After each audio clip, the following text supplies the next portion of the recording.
mi ò ṣe ìgbéyàwó pẹ̀lú Segun Ogungbe kò mọ ẹbí mi kankan. Wummi Ajiboye ló sọ bẹ́ẹ̀.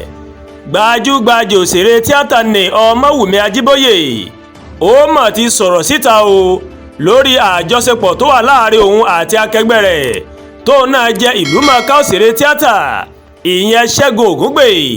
Nínú ìfọ̀rọ̀wérọ̀ kan tó máa ṣe pẹ̀lú Oyinmomo TV, Ajiboye ni òun kò mọ̀ fi ìgbà kankan wà nínú ìgbéyàwó pẹ̀lú Segun Ogungbe. Ó ní Segun Ogungbe kò mọ̀ mọ́ àwọn mọ̀lẹ́bí òun o yàtọ̀ sí ọ̀rẹ́ àbúrò òun kan tó mọ̀ nílùú Èkó. Àgbà òṣèré ọ̀hún tó bí ọmọ méjì fún Segun Ogungbe ó wá rawọ́ ẹ̀bẹ̀ sí àwọn olólùfẹ́ rẹ̀ pé kí wọ́n má ṣe pẹ̀lẹ́ o pẹ̀lú rẹ̀ nítorí pé kì í ṣe èèyàn burúkú. Wùmí mà sọ nínú ìfọ̀rọ̀wérọ̀ náà tó mà ṣe wípé nígbà tí òun wà nínú ìgbéyàwó ìyẹn nínú ayé Segun Ogungbe nǹkan mà dára fún un tí nǹkan sì tún dára fún un nígbà tí òun kúrò níbẹ̀. Ẹ jẹ́ kí n sọ̀rọ̀ yìí kò tán. Èmi àti Segun Ogungbe a kò ṣe ìgbéyàwó tàbí ní èròǹgbà pé a ó fi ara wa o. Kò mọ mọ̀lẹ́bí mi yàtọ̀ sí ọ̀rẹ́ àbúrò mi kan tó ń gbé ní Èkó. Segun fúnra lára rẹ̀ ó lè fìdí eléyìí ó lè fi múlẹ̀ sí àwọn mọ̀lẹ́bí mi.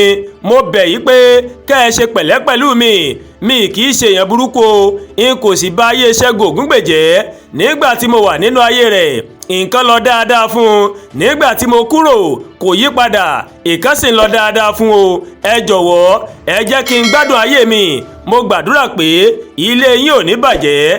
Wùmí ló sọ bẹ́ẹ̀. Ọdún 2023 ó ní ìpínyàmọ wáyé o láàrin Segun Ogungbe àti Wummi Ajiboye lẹ́yìn tí wọ́n bí ọmọ méjì fún ara wọn tán o. Nínú àwọn òṣèré tíátà Yorùbá, òdú ni Segun Ogungbe kì í ṣe àìmọ̀ fún olóko. Ó ti tó ọjọ́ mẹ́wàá tí òṣèré tó ṣàpèjúwe ara rẹ̀ gẹ́gẹ́ bí olùkọ̀tàn, olùdarí àti òṣèré bákan náà òun ló ti ń dábìrà lágbo tíátà ní Nàìjíríà.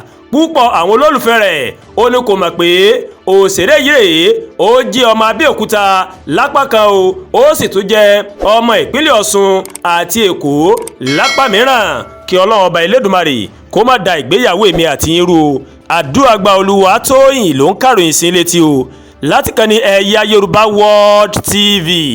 Bẹ́ẹ̀ ṣe wò wá ẹ máa bá wa like, ẹ máa share, ẹ máa comment.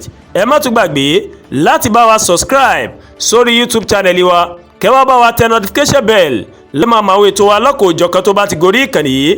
A kú sinmi òní lọ́jọ́ àìkú, èmi àti ń rèé à ní bá wọn kúkú ọ̀wọ̀wọ́ lágbára Ọlọ́run ọba Elédùmarè.